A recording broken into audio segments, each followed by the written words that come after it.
at number 10 is Anne Frank's attic. For those of you who don't know, Anne Frank was a German-born Jewish girl who kept a diary in which she documented life in hiding from 1942 to 1944 during the German occupation of the Netherlands in World War II. She wrote every day in her diary about her life from her family's hiding place in an Amsterdam attic. Her diary was eventually published, and it's now one of the world's best known books. Now, this photo is not of Anne, but of her father, Otto, in 1960, revisiting the attic where the family hid. He was the sole survivor of his family, so I can't imagine the pain he had revisiting this place. Later, the photographer Arnold Newman recalled taking this photo. He said, "The mood was depressing and I immediately began photographing him. After a few moments, the Westertoren bells next door began to ring. Those were the bells that Anne wrote about. He suddenly broke down completely, weeping uncontrollably, and then so did I. We never met again. To this day, when I lecture or tell his story to people,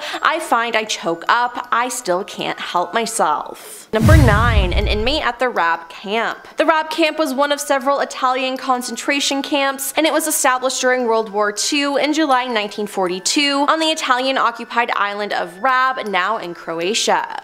Estimates of the Commission for Determining the Crimes of the Occupiers say 4,641 detainees died at the camp, including 800 inmates who died while being transported from Rab to other concentration camps in Italy. In July 1943, after the fall of the fascist regime in Italy, the camp was closed, but some of the remaining Jewish prisoners were deported by German forces to the extermination camps. Under Italian Army Commander Mario Rotatta's watch, the ethnic cleansing and violence committed against the Slovene civilian population included summary executions, hostage-taking and ending the hostages' lives, reprisals, and the burning of houses and villages. Slovenes and Croatians suffered from cold and hunger in open-air tents, surrounded by barbed wire fence and guarded towers. At its peak, there were up to 15,000 internees. Conditions at the camp were described as appalling, filthy, muddy, overcrowded, and swarming with insects. This photo just shows how much suffering they went through. Number 8. A jail cell from the Salem witch trials. This makeshift jail cell truly brings out the horrors of the Salem witch trials. These trials were a series of hearings and prosecutions of people accused of witchcraft in colonial Massachusetts between February 1692 and May 1693. More than 200 people were accused, 30 people were found guilty, 19 of whom were executed by hanging. Now, women vastly outnumbered men in the ranks of accused and executed. It was in cells like this one that the accused witches spent their final moments before being executed. Now, it's just sad because we all know that this was just a scare and that they weren't real witches. Many of these women were suspected and chosen because they were simply unliked. Number 7. Pyramids on the Moon. In 1972, this image was taken by Apollo 17 during its flight to the moon near an area known as Geophone Rock. NASA listed the image as blank, but after retouching the photo, you can see that it's not completely blank. Turning up the contrast, a pyramidal structure can be seen. So, what is it? Was it some malfunction of the camera, or is there actually a pyramid on the moon? NASA has never given a credible version of the issue, which has led to some speculations about what actually can be on the moon, hidden from the public. And listen, not to be a crazy conspiracy theorist, but maybe it is true that aliens built the pyramids on Earth as they look like they did it on the moon too. I don't know, but it gives you a lot to think about. In our number 6 spot today, we have the penitentiary. This photo comes from what is left of the Eastern State Penitentiary in Pennsylvania. This prison used to be the most famous and the most expensive in the world, but now this is the sort of thing that is left of it. This prison is actually now used as a tourist attraction, and it becomes a haunted house during Halloween. The prison used to house some pretty high-profile prisoners,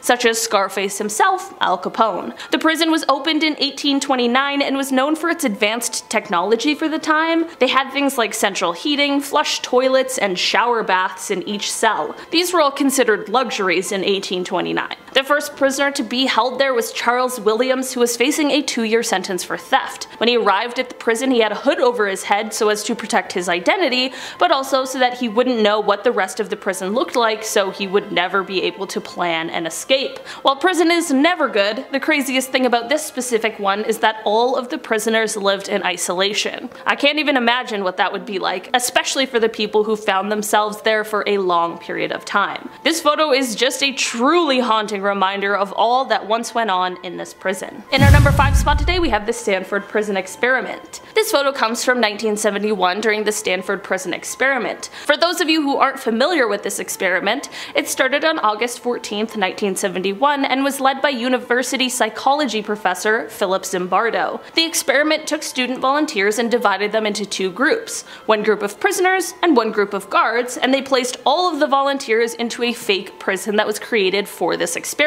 The experiment aimed to see if and how quickly humans would turn evil under the right conditions with the right amount of power. Basically, it was a test to try and answer the question of if humans are inherently good or inherently evil. I think everyone was pretty shocked with the results. After just 6 days, the experiment needed to be concluded because the guards began absolutely tormenting the prisoners. It really showed the kinds of things humans can be capable of, even after a short time. This photo is definitely reminiscent of that experiment, and it serves as our reminder. In our number 4 spot today, we have the acid drum. This photo comes to us from the inside of a house of one of the most terrible people, the serial killer Jeffrey Dahmer. This photo was taken from the inside of his home after he was found and caught by authorities. Before his arrest, he was sadly able to take the lives of 17 people. Although this photo might look kind of plain, the horrors are plentiful. This shot shows a full drum of acid that was located inside of his home. I probably don't need to tell you what it was used for, because who has a full drum of acid inside of their home? Especially when you're a serial killer. I can't imagine the horrors investigators saw when they entered his home, and even previous to that as they investigated his crimes. Thankfully, Jeffrey was caught, and in 1992 he was sentenced to life in prison, but just 2 years later he was killed by a fellow prison inmate. In our number 3 spot today, we have the Gadget. This photo shows the first ever atomic bomb, and it comes to us from 1945. Called the Gadget, this bomb was an implosion plutonium device that was detonated in the Trinity test in 1945. This photo shows someone sitting next to it, so casually, like it's a stuffed animal and not like it's a world-changing device. The Trinity test was the very first time a nuclear weapon was detonated, and the Gadget was actually of the same design as the bomb that was later detonated over Nagasaki, Japan on August 9th, 1945. There is a very eerie nature about this photo and the seemingly casual behavior of the man next to it. Did he know what this was about to unleash? Perhaps not, but more eerily,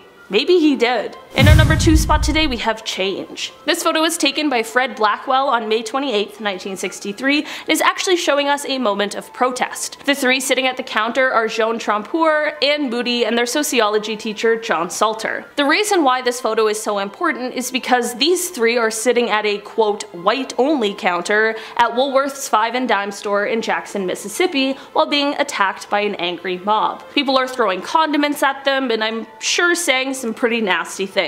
The 2 students went to Tougaloo College, which was a black college that ended up being at the core of the civil rights movement in Mississippi. It's amazing to see how brave they are, and a photo like this is really such an important message for us to remember today. In our number 1 spot today, we have Bikini Island. Bikini in the Marshall Islands was once inhabited by around 170 islanders until 1945 rolled around. The US president at the time, Harry Truman, ordered that the military continue to test nuclear weapons just in case they were needed in the future, since this was shortly after the end of World War II. Unfortunately, Bikini was the place that was chosen to be the testing site, since all planes and ships traveled on routes that weren't close to the area. The residents of the island were asked to vacate, quote, for the good of mankind and to end all world wars, to which they of course obliged under the impression that they would one day be able to move back. Test weapons were detonated on the reef itself, on the sea, in the air, and underwater, and this photo shows what was happening during just one of these tests tests, and it wasn't even the largest one. Although the former residents of Bikini were promised that they would one day be able to return home,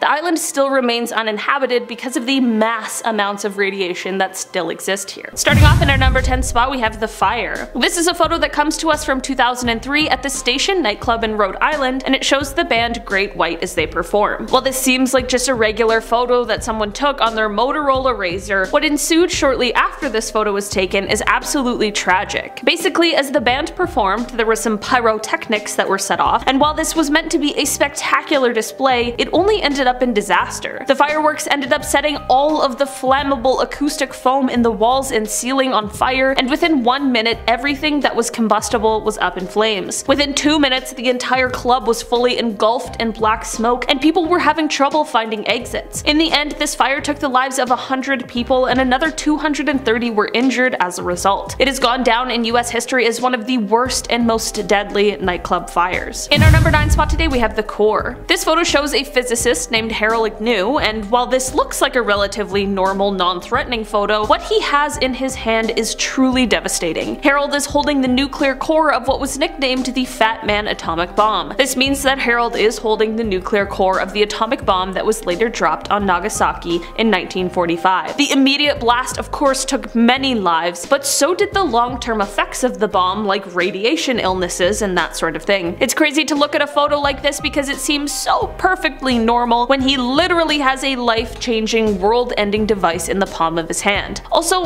I don't think I could ever hold something like that. Not only would I just not want to, but I don't think I could even get near it for fear of something going wrong. In our number 8 spot today, we have the eruption. This is a photo that is showing Mount Pinatubo, which is located in the Philippines, on June 15th, 1991. That is the day that this volcano erupted into what would be the second largest volcanic eruption of the 20th century. Certainly impressive, also extremely terrifying. This photo shows the pyroclastic flow full of hot gas and rock being flung into the air. Eruptive activity in the volcano first started on April 2nd of that year, which prompted researchers to set up seismographs in the area. By June, the volcano was having a group of progressively shallower eruptions before, on June 12th, the volcano had its first spectacular eruption, which sent an ash column 19 kilometers up into the atmosphere. Additional smaller explosions continued on June 13th, which then led to some intense seismic activity. After more highly gas-charged magma reached the surface, on June 15th, the volcano once again exploded, this time sending the cloud of ash 40 kilometers up into the atmosphere. Volcanic ash and pumice blanketed the surrounding areas, and pyroclastic flows filled what were once deep valleys with fresh volcanic deposits. It is truly magnificent and extremely powerful, and this photo shows just that. In our number 7 spot today, we have post-war. This is a photo that is said to have been taken in 1946, just after the end of the Second World War. Story goes that the person in this photo is a soldier who had just returned home from war, which would already be difficult and challenging enough, but as he returned home, he came to hear the news that unfortunately, despite his survival, his family had lost their lives during the war. There is no doubt about the impact that either world war had on the world, and how the impact doesn't stop once the war is over. These wars changed the course of history, and they changed people's lives forever. This is definitely a difficult photo to look at, and it's an eerie reminder of those dark times. While this eye looks like it may belong to a scary monster, it's actually a human eye. While rummaging through photographs that capture the devastating impact of the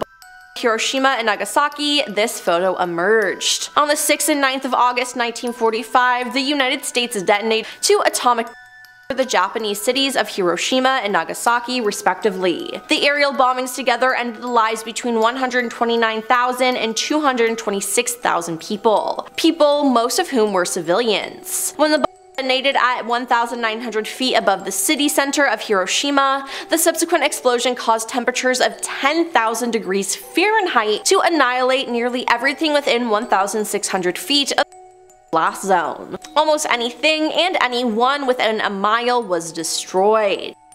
And heat were so extreme that they bleached the city's exposed surfaces, except in places where an unsuspecting person shielded the building or sidewalk or bridge from the blast with their own body in their final moments alive. Now, this is what the eye of an victim plagued by an atomic rack looks like. While it had been a well-known fact that radiation causes cataracts in animals, the development of atomic cataracts in human beings was noted after the atomic in Japan. Now, it wasn't just this person who suffered from this, but many others as well. Number 5. The Babushka Lady. The woman in the brown coat, or the Babushka Lady as she was later called by the FBI, was very close to JFK when he was assassinated in Dallas. Traveling in a presidential motorcade through downtown Dallas, JFK was assassinated, hit once in the back and once in the head. Kennedy was taken to Parkland Hospital for emergency medical treatment, where he was pronounced dead 30 minutes later. Now, Lee Harvey Oswald was charged with Kennedy's assassination. He denied. Oswald then was as well soon after. These theories allege the involvement of the CIA, the Mafia, Vice President Lyndon B. Johnson, Cuban Prime Minister Fidel Castro, the KGB, or some combination. Now, according to eyewitnesses though, this woman, the Babushka Lady, filmed the entire thing. It's thought that from her vantage point, she may have been able to answer some critical questions about what really happened that day. However, the FBI was never able to track her down, and no one has since been able to figure out the identity of this mystery observer. Number 4. Human zoos. Yes, you might have thought that zoos were strictly for animals, but once upon a time there were human zoos, which I personally find disgusting. Now, this photo was taken in 1904, where the US government imported 1,300 indigenous Filipinos from different tribes to display at the St. Louis Exposition in 1904. Yeah, you heard that right. The government did this, but are we really that surprised? The zoos were public displays of people, usually in so-called natural or primitive state, to be seen and gawked at. These zoos were most prominent during the 19th and 20th centuries, and in the 1870s, exhibitions of so-called exotic populations became popular throughout the Western world. Human zoos could be seen in many of Europe's largest cities, such as Paris, Hamburg, London, Milan, as well as American cities such as New York City and Chicago. These people were zoo attractions among the monkeys and lizards to show off the new US possessions. These people were often bound by ropes, and visitors threw peanuts at them. The treatment of these human beings was just awful. Number 3. The Dyatlov Pass Incident. The Dyatlov Pass incident was an event in which 9 Soviet hikers died in the northern Ural Mountains between February 1st and 2nd, 1959, under uncertain circumstances. This creepy photo shows the determined group traversing the harsh terrain just before they met their fate on the night of February 1st. The experienced trekking group from the Ural Polytechnical Institute, led by Igor Dyatlov, had established a camp in the Russian SFSR of the Soviet Union. Now, overnight, something caused them to cut their way out of their tent and flee the campsite while inadequately dressed for the heavy snowfall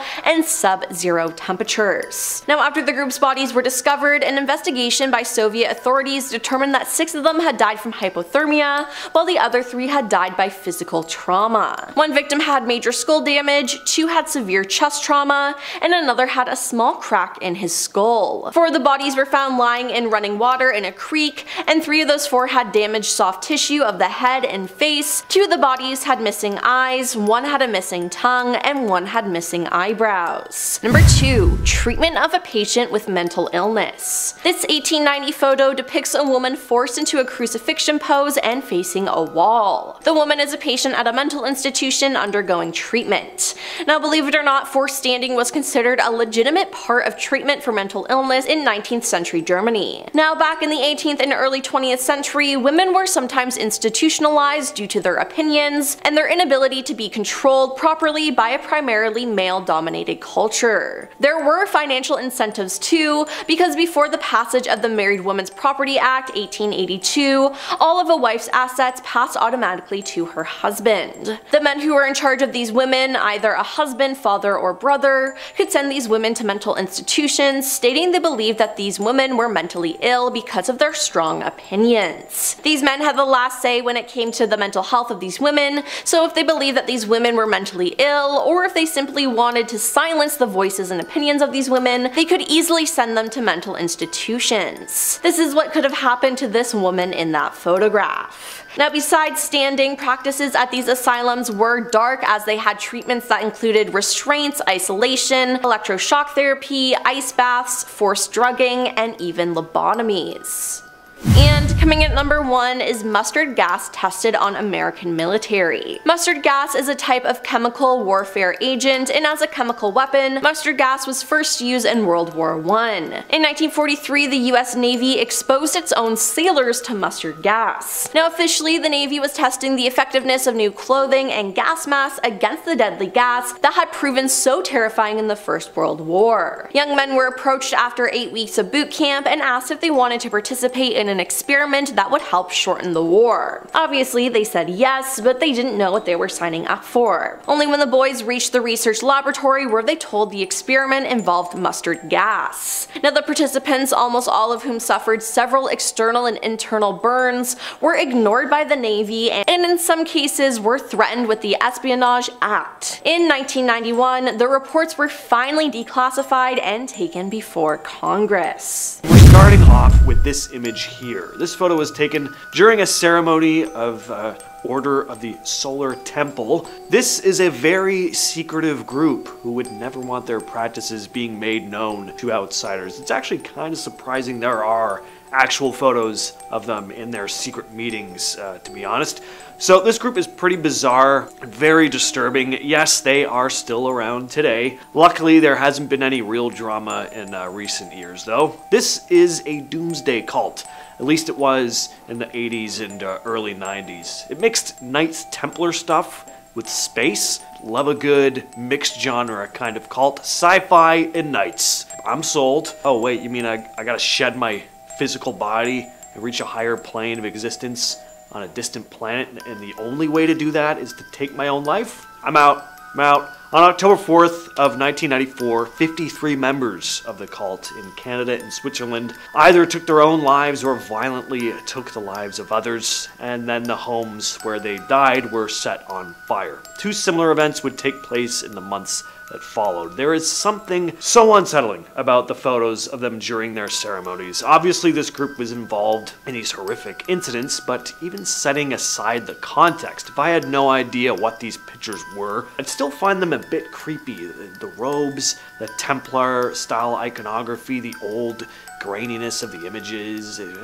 all just makes me feel uneasy. Staying with the Order of the Solar Temple for number 9 here, this is another unsettling image for you. This is a coffin being carried out on a stretcher from a house in Quebec, Canada. You can clearly see that there had been a fire in the house.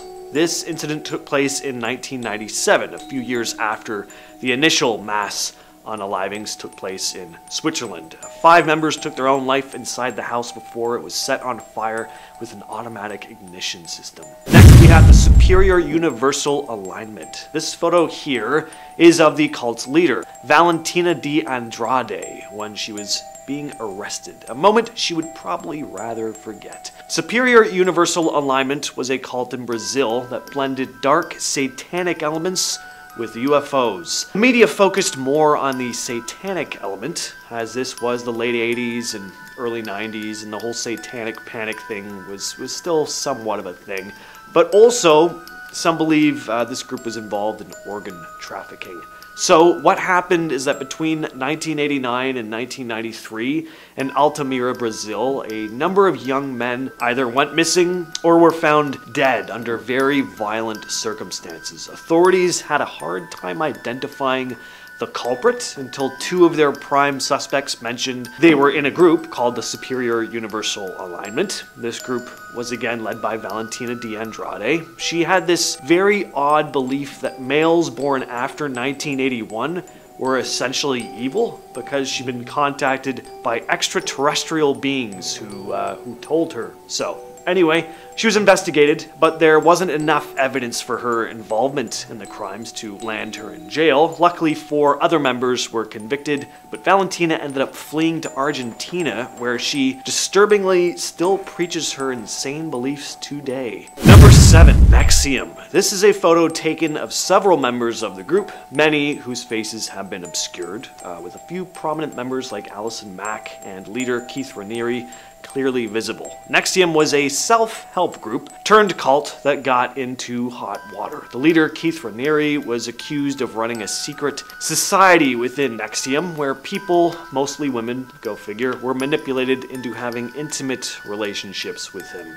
These members were also branded and they were blackmailed in order to keep quiet about everything. Some high-profile folks like Smallville actress Allison Mack got caught up as well. The whole thing was a complete mess, but luckily in the end, the creep Raniere got convicted on various charges. Mack and others also faced legal consequences. But Raniere is still involved in the cult from behind bars, with several members branching off, still being active today. In our number 6 spot today, we have The Disguise. Speaking of the Second World War, as it began to come to a close, many of the Germans who were involved in all of the many violations of human rights began to flee or try and hide or disguise themselves for fear of being persecuted. One of those was, of course, the worst of them all, Hitler himself. This photo, or rather series of photos, was created by the US government as an attempt to document the many ways that he could have disguised himself in order to escape being recognized and captured. At the time, the fear of him being able to escape responsibility and go on living his life abroad was very real. I mean, there have been others who actually did manage to do just that, and that is exactly the reason for these photos. There's also something kind of interesting and bizarre about what happens when we take away the features of his that we know him by. In the end, he didn't escape and go on to live abroad, but he did escape being held responsible before the world. In our number 5 spot today, we have the Titanic. We all know the story of the Titanic. I mean, it's one of the most famous in history, and this photo comes from just before the historic iceberg encounter. On April 10th, 1912, the Titanic set sail on its maiden voyage, heading from Southampton over to New York City. The ship took a couple of stops along the way, one in France, one in Ireland, before setting off for the United States officially, and somewhere along the beginning part of its journey, someone was able to snap a photo of the ship as it sailed. It's not clear exactly where this photo was taken, but it is thought to be the last photo taken of the ship before its tragic end. Considering it was only 4 days after the ship set sail that it hit the iceberg, it is likely that this photo came not too long before the terrible day. In our number 4 spot today, we have the lipstick killer. This is a photo that comes to us from December 10th, 1945. If looking at this image gives you a shudder down your spine, that absolutely makes sense, as it was written by a terrible person known as the lipstick killer. This photo is an image of a note he left written on the wall at one of his crime scenes. The photo comes from the apartment of Frances Brown, as just before he wrote this message, he took her life. After this message was left, he ended up taking the life of one other person because he was finally caught by the police 6 months later. The message scrawled in the photo reads, "For heaven's sake, catch me before I kill more, I cannot control myself." It is an absolutely chilling note with a horrific backstory. In our number 3 spot today, we have Bad Politics. This is a photo that shows the former First Lady Rosalind Carter, and you may or may not be wondering who that man next to her is, and to that I say, my friends, that is the horrible monster that is John Wayne Gacy, aka the Killer Clown. This photo was taken at a Polish Constitution Day celebration in Chicago in 1978, which is the same year that Gacy was arrested for his crimes, so at the point this photo was taken, he had already taken the lives of at least 20 people. The reason he was there and was able to meet the First Lady is because he was not only the worst of the worst, he also somehow became the Democratic precinct captain in the Chicago suburbs in the 1970s, and he was the marshal of the Polish parade. The picture is even signed, quote, "To John Gacy, best wishes, Rosalind Carter." It's terrible. I hate it so much. I feel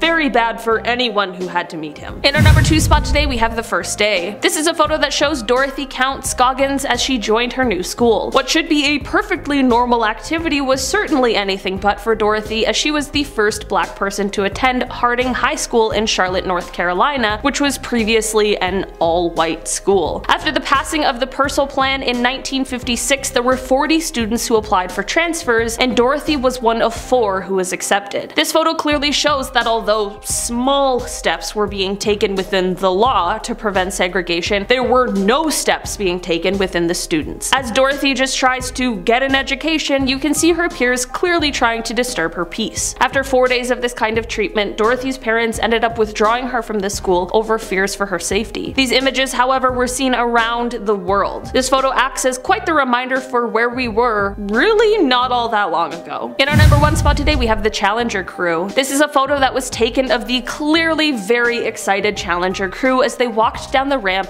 ready to head off on their mission. The crew even included 37-year-old Krista McAuliffe, who was a high school social studies teacher. She had won a spot on this mission through a program with NASA called the Teacher in Space program, and she had trained diligently for months in order to be the first non-military person in space. On January 28, 1986, the Challenger mission proved to be fateful just 73 seconds after liftoff. 2 rubber O-rings failed because of the cold temperatures of the morning, and on live television the world watched as the spacecraft broke apart and plunged into the ocean, sadly taking the lives of everyone on board. It is an absolutely tragic event made even more chilling by this final photo. Starting off this countdown, we have 1930s Halloween. Who here likes Halloween? Smash that like button if you do. And also let me know what your favorite costume is that you've ever worn. Back in the 1930s, Halloween looked a lot different. Obviously, they didn't have a Party City or Spirit Halloween where they could just go to and buy a costume from.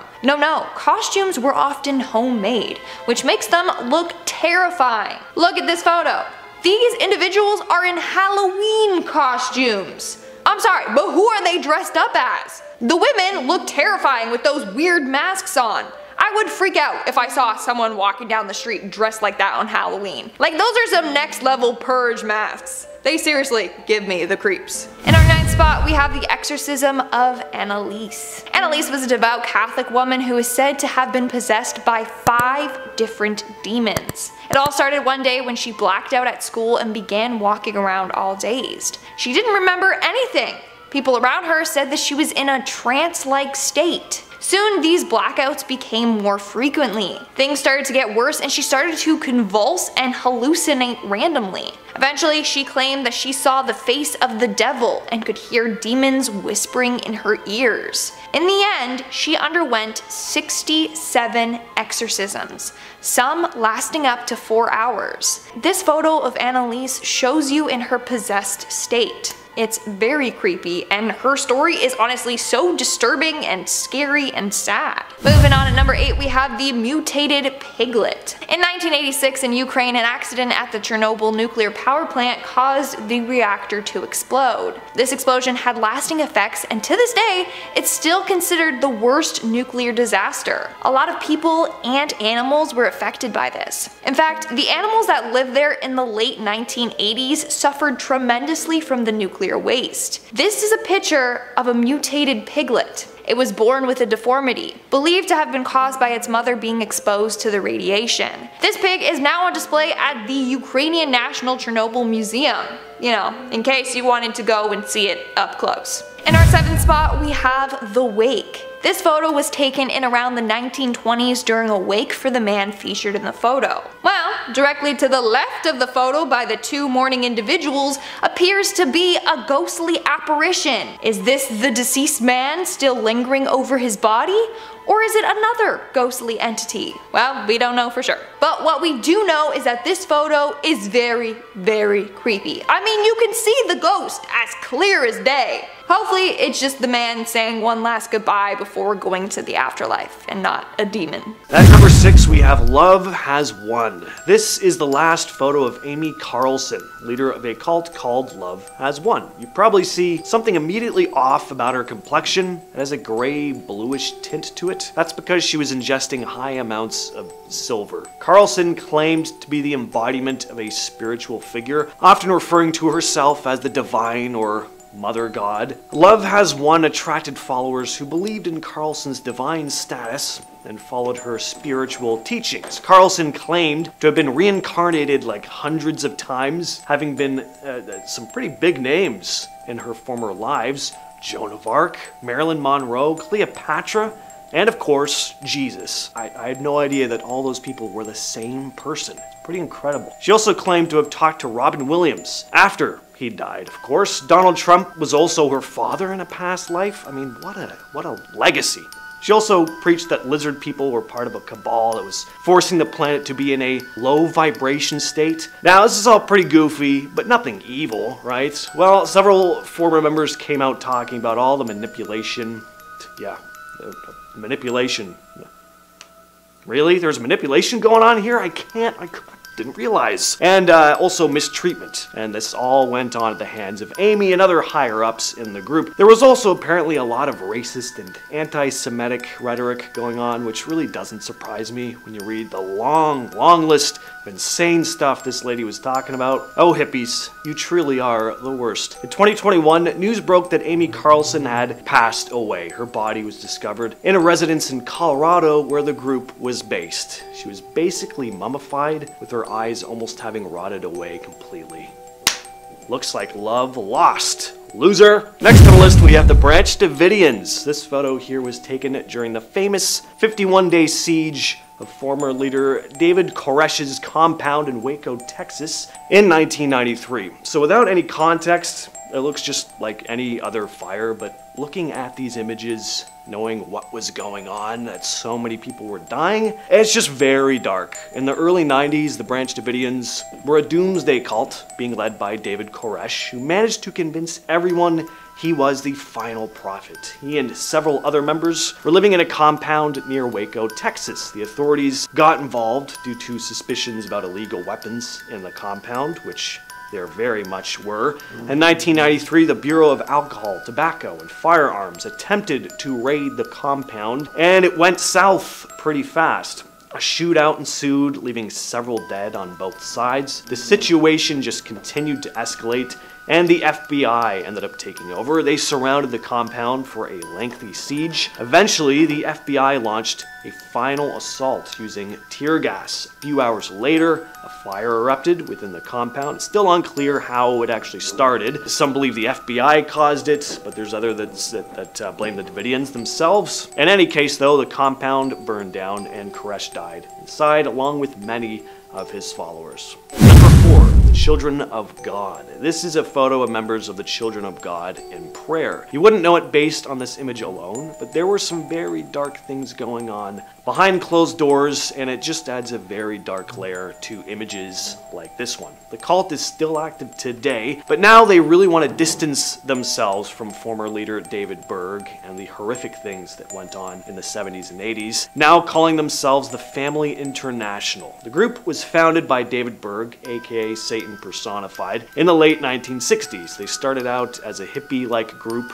with unconventional beliefs. They believed in a combination of Christianity and free love, often engaging in communal living, and you could probably guess what that entailed based on the whole free love thing. As the group evolved, allegations of exploitation and mistreatment began to come to light, and members were reportedly encouraged to use physical intimacy as a means of recruiting new followers, a practice known as flirty fishing.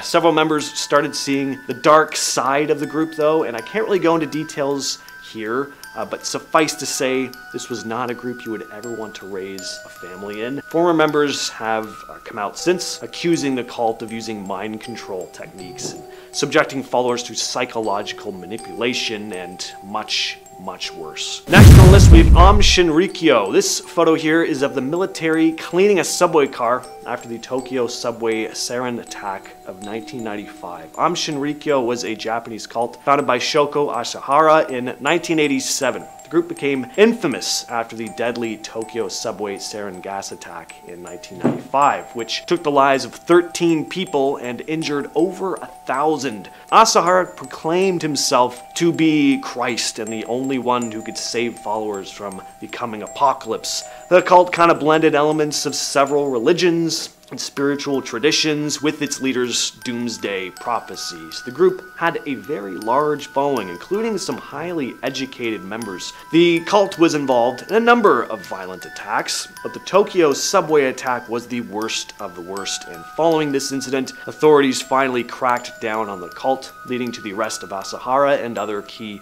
members. Asahara was finally sentenced to death for his role in the crimes, but surprisingly, the cult is still active to this day. Number 2, the Russian Orthodox Church.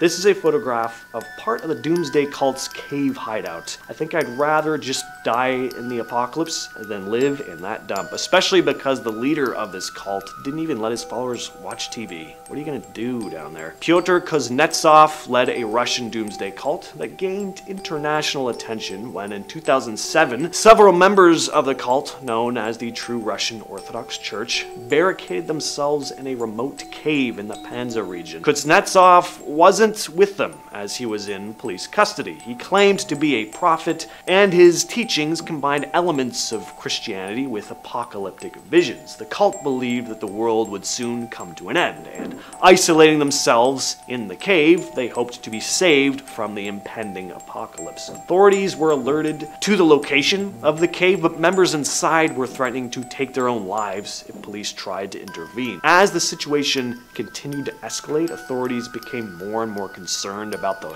well-being of the cult members, especially given reports of starvation and just the harsh conditions inside the cave. After several months, Russian security forces intervened to finally remove the followers from the cave. 2 members had died over the winter, and they'd created these toxic fumes within the cave. Kuznetsov attempted to take his own life after he'd realized his doomsday prediction was wrong. His whereabouts are not currently known to the public, but it's believed that he is still alive. And finally, we have Adolfo Constanzo. This photo here kind of looks like a witch's cauldron, and that's pretty much exactly what it is. The cauldron belonged to Adolfo de Jesus Constanzo, the leader of a drug smuggling cult that also performed ritualistic human sacrifices. The group mainly operated in Mexico. Constanzo practiced his own kind of twisted version of Palo Mayombe, a form of African Caribbean religion. The cult engaged in drug trafficking, human sacrifice, and ritualistic practices. Constanzo believed that these rituals granted him these supernatural powers and protection that would aid in the group's criminal activities. In 1989, a series of events unfolded which led to the downfall of the cult. A kidnapped victim managed to escape, and he informed authorities about the cult's activities. And then in a subsequent raid on the cult's compound, Constanzo and several other followers died in a shootout with police. Kicking off the list at number 10, motorized roller skates. Okay, this first one they've been working on for a very long time. Motorized roller skates. What a dream this would be. This photo was taken at the Sunoco station in Hartford, Connecticut. Context aside, this is an odd one and it's pretty dangerous. A dude with a briefcase is filling up at a gas station and he's wearing roller skates. That man is Mike Dreschler. The year was 1956 and the motorized roller skate company of Detroit really thought they were onto something here. The roller skates only cost around $250, which today is around $2,400, and its max speed was 17 miles an hour, so it's not really a great deal at all. Now obviously this isn't a good idea. The image alone of the man pouring gasoline into Mike's backpack, no, we don't do that. The biggest problem here, aside from the, everything about it, was that they couldn't figure out brakes. Honestly, I'll take Heelys any day over these. Much more safe. Number 9. First photo of a black hole. Okay, at first glance, you may think this is a blurry photo of a distant star, and compared to some shots we have today of nebulas, this black hole doesn't seem impressive at first. But back in 2019, around 200 scientists from 20 different countries all put their big brains together in order to get a photo of a black hole at the center of the Messier 87 galaxy, 55 million light years away. But just how do you do this? How do they get a photo of something that sucks in light and all of matter? Well, the Event Horizon telescope shows us the dark center here, this hole that swallows all matter. It looks like a ring that you can maybe look around, but the light that we see in this photo, these radio waves that are represented, that's coming from all around the black hole, behind it, in front of it, to the side. It's actually impossible to see, but after the team made a virtual telescope the size of Earth, yeah, you heard me, they were able to see the radiation surrounding the black hole, therefore get this image. Black holes are something we barely understand in the science world alone, and the fact that we can see a blurry photo is more than we deserve, really. Number 8, the sun. While it's not recommended that we stare at it, the sun is pretty beautiful. As of today, we have one of the most crystal clear photos of the big red fireball. Photographer Andrew McCarthy layered together 150,000 1,000 different photos of the sun to create this 300 megapixel image for us to awe at. Now we can look at this and our eyes don't melt out of our heads. Now of course there's many steps that come into the picture, pun intended, in order to not go blind or light any fires. Andrew required a special telescope with numerous filters to do so. So if you're thinking of pointing your phone at a telescope and then pointing that at the sun, just don't do it. It's not gonna work. Number 7, time travelers. Ah yes, we love these on Most Amazing. It's a common theme in movies, Back to the Future, Looper, Avengers. Time travel plots are fun, but of course they're mainly nonsense. So when we see a case like the Cape Scott story, we can't help but be intrigued. Time travel or not, this is an interesting photo. It comes from Ray Peterson's book, The Great Cape Scott Story. That book was from 1974, but the actual photo in there was taken over 100 years ago. And in the photo we see this modern looking guy rocking shorts, messy surfer morning hair. He doesn't look like he's from this time period at all. And this has happened more than once, like the time traveling hipster. That was also a fun time. That was a photograph from the 40s, again, seems to feature a modern man. Now that one was debunked since, but this first guy with the shorts and the hair, like I'm pretty sure that's my cousin. This guy looks familiar, what the hell? That's not an early 1900s man at all, no chance. Time travel confirmed, let us know in the comments. Coming in at number 6 we have the Mickey Mouse gas masks. Did you know that Walt Disney once designed a very creepy gas mask for children? Yeah. So the use of chemical war during World War II made it so everyone would carry around a gas mask with them, just in case. So in 1942, Mr. Disney himself invented a Mickey Mouse inspired gas mask. It was meant to calm terrified kids. Yes, I will repeat, this was meant to calm terrified kids. And clearly scare parents, because that seriously is nightmare fuel. Imagine seeing people walking around wearing those. No thank you.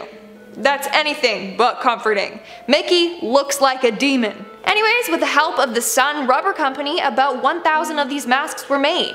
They thought kids would be more inclined to wear them if they were in the shape of a fun-loving mouse. But in the end, they just turned out to be fairly creepy, like if you agree. We're now at our 5th and halfway mark with the expressionless. So this creepy looking mannequin thing is a dummy that nurses would use in training back in 1968. Okay, if I was a nurse and had to pretend that that was my patient, bro, I'd quit. She looks terrifying.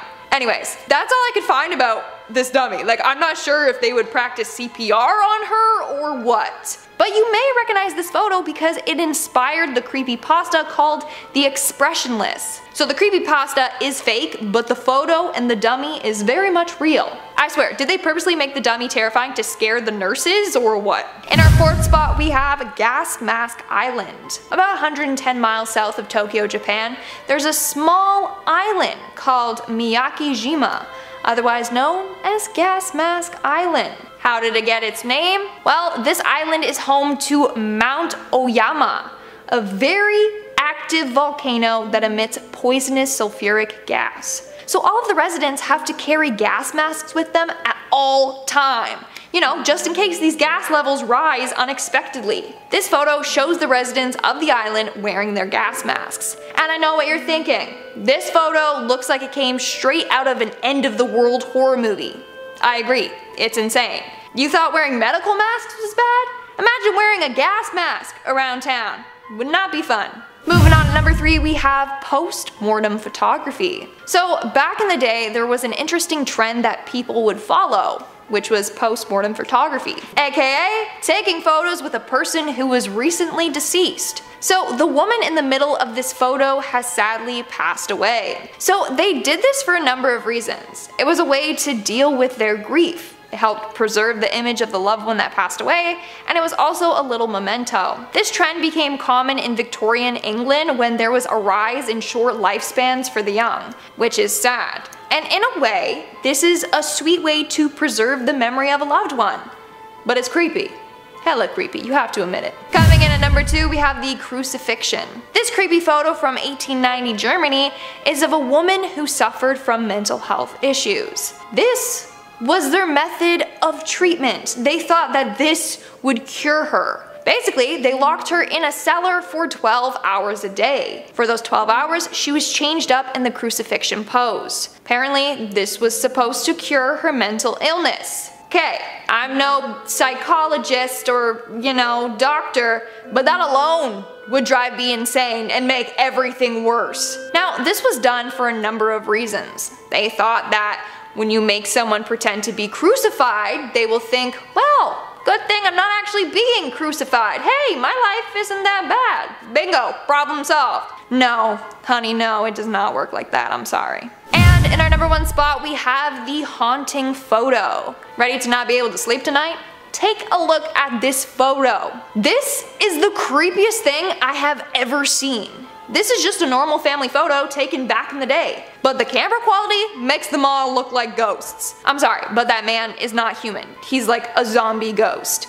Those eyes, don't stare into them for too long or else he's going to possess you, I swear. Even the baby looks hella creepy. They literally look like a family of ghosts or demons. They're gonna haunt me in my dreams, I swear. Starting off in our number 10 spot, we have the Salem UFO. On the morning of July 16, 1952, this photo was captured by Shell Alpert and has stumped people ever since. The photo shows 4 unidentified objects hovering in the air above Salem, Massachusetts, and was taken at the Salem Coast Guard Air Station. The objects seem to be above the Winter Island and Cat Cove areas, but there really isn't much more that is known about this strange incident. There are a few theories regarding this photo. One is a camera glitch, others think it may just be light reflecting off of the window that the photo was taken through, but of course there are people who point to similar incidents that happened in the 1950s, and of course believe it is proof of extraterrestrial beings. It is very likely we may never know exactly what's going on here, but the air of mystery it leaves is definitely kinda cool. In our number 9 spot today, we have the frozen man of Mount Everest. This photo comes from 1996 and it shows Beck Weathers getting treated after the Mount Everest disaster. The Mount Everest disaster took place on May 10th and 11th in 1996, where there was a blizzard on the mountain that ended up stranding and taking the lives of 8 people who were aiming to descend the mountain. Beck was a part of the team who was climbing the mountain on this fateful day, and he ended up suffering from snow blindness during the climb. He actually fell into a hypothermic coma because it was so cold, and he suffered severe frostbite on his face, hands, and feet. Pretty miraculously, he not only survived, but ended up walking back down to camp in order to get help, where he was then taken by helicopter to receive treatment. He ended up needing his hands, parts of his feet, and even his nose amputated, but he survived this whole ordeal, and that is the most important thing. In our number 8 spot today, we have the reflecting pool. This is one of the creepiest or most chilling images ever taken. It depicts a young girl in a graveyard who is looking down at a reflection in a pond. Okay, maybe a little eerie, but not exactly chilling. What makes this photo what it is, however, is that there are seemingly 2 reflections looking back up at this little girl. No one knows who this girl is, where she is, or even when this photo was taken, but it is estimated to have come from somewhere around the early 1900s. This photo was analyzed and it has been said that it is unaltered or edited. Who knows how this photo was possible? Maybe there was some sort of invisible entity standing beside her that we could only see the reflection of, like a reverse vampire or something. In our number 7 spot today, we have the elephant's foot. This photo looks like it's just a big lump of nothing, but it is called an elephant's foot. No, it's of course not a real elephant's foot, and instead is just called that because of its appearance. This lump was actually created from the Chernobyl nuclear meltdown, and it is just a mass of corium and other materials that were in the core of the reactor. This elephant's foot was located in the steam distribution corridor, which is under what's left of the reactor. While this mass doesn't produce as much radiation as it did before, it does still produce a deadly amount even today. Like, so much so that just a few minutes of being around it is enough to get a lethal dose of radiation. It's kind of crazy that even though they knew this, they were still standing there taking pictures of it. For a long time, the severity of the Chernobyl nuclear disaster was being kept a secret from the public and those who it mattered to the most. Photos like these only give us a glimpse into this horrible disaster and how things went down. Number 6. Worldwide selfie. The selfie Ellen took at the Oscars, I'll admit, that's up there, that's pretty good. Of course, right next to astronaut Michael Collins' photo of everybody in the world. Yeah, your parents were in this photo, how fun is that? They didn't even know it. In this photo, we have everybody alive at the time photobombing the main center of attention. We have Buzz Aldrin and Neil Armstrong returning after their successful Apollo 11 mission back in 1969. When thinking of the astronauts who first went to the moon, we often forget about Michael Collins, but this photo he took is still so underrated. I can't even get 4 of my friends together for a single photo, and Michael got everybody in the world in one shot. Number 5, the first aerial photo. With technology today, we can map out our long commute easily. Google Street View it's honestly witchcraft. The fact that I can float around virtually or see the top of any building with a click of a button like on Google Earth, that's a privilege. Even if it's slow or glitchy, it's amazing. Also, drones, that bowling alley drone video, don't even get me started, that's crazy. The first aerial photograph, that was back in 1860. James Wallace Black took this one, not by using drones, but rather by using a hot air balloon. This lovely landscape is the town of Boston, and you're looking at it from around 2,000 feet. Another milestone in aerial photography, of course, is the first photo from space. This was much later in 1946. So next time you use a selfie stick in public, don't take it for granted. And also, don't use a selfie stick in public. Number 4, the isolator. This image might seem haunting at first, definitely, but it's actually pretty ahead of its time. The isolator came long before noise cancelling mode or lo-fi beats to study and relax to. This goofy looking helmet was intended to block out noise and finally concentrate on finishing that paper due at midnight. This was back in the early to mid 1900s when inventor Hugo Gernsback worked hours and hours to create this study buddy to block out the distractions in life. This is a powerful image because the things that distract us today, like Instagram, Messenger, dating apps, phones, anything really, none of those were even a concept back in 1925 when this device was needed, when it was revealed to the public. Focusing is hard. If you're working in a loud office and you're thinking it's a you problem, it's not. This guy had like 3 pencils and a wooden desk, and even so he's like, oh come on man, focus. Block these pieces of wood out. Like, he had nothing and he was still distracted. That's crazy. This device was useful, but of course it wasn't practical. Some light reading in the park. Yes, let me just pull out the isolator. Number 3, portable holding cell. Prisoner transport is always a risky game. When out in public, in any way, the odds that something goes wrong or they escape back into the real world go up significantly. And we don't want that depending who or what is in the back of that truck. The movie Con Air is about this exact situation unfolding. A timeless classic if you ask me. Nicolas Cage, so good. And Dave Chappelle, yeah, good one. Well, back in the 1920s, we didn't have SWAT teams move around the worst of the worst. We had bike cops with cages. This portable jail cell is an early version of our police car, except doesn't work. The concept was perfect, but the fact that this guy in the cell can just reach out and grab the officer driving the motorcycle at any time, that's not ideal. The fact that he's less than a foot away, that's not relaxing in the slightest bit. A motorcycle sidecar, those are fun, those are a great time. If I had one of those, I wouldn't be here right now, nor would Chris. We'd be whipping around the town. You know who I wouldn't take around town? This guy. He's up to something. He looks suspicious. You can see on his face. He wants to grab him off the bike. Number 2, ice mask. Today you can go to Amazon and get a therapeutic gel face mask for like $20. If you're stressed or if you're trying to avoid puffy eyes, throw this in the freezer for a hot minute and then you're set. You can make your own aloe vera honey gel mask if you feel like. Just click any vlogger that says the word wellness in their bio and then you're set. Back in the 40s, Hollywood makeup artist Max Factor Jr. created the first face mask to reduce facial puffiness. And it looked way cooler. Again, pun intended. They didn't use freezer gels, instead just a bunch of ice cube shaped containers that froze individually and then they were stuck onto your face. It was an ice cube tray mask. Rather. It was actually invented to fight hangovers. That's one of the main reasons. How fun. It's a shame that this design never caught on because the ones today, they're no good. They don't work. They're not cold enough. Imagine busting this thing out during a lecture. Imagine having this underneath the isolator. God, you could do anything you wanted. Number 1. The first photo of Machu Picchu. It's currently a wonder of the modern world and it's kind of a big deal. Let's talk about it. Machu Picchu was built around 1450 AD.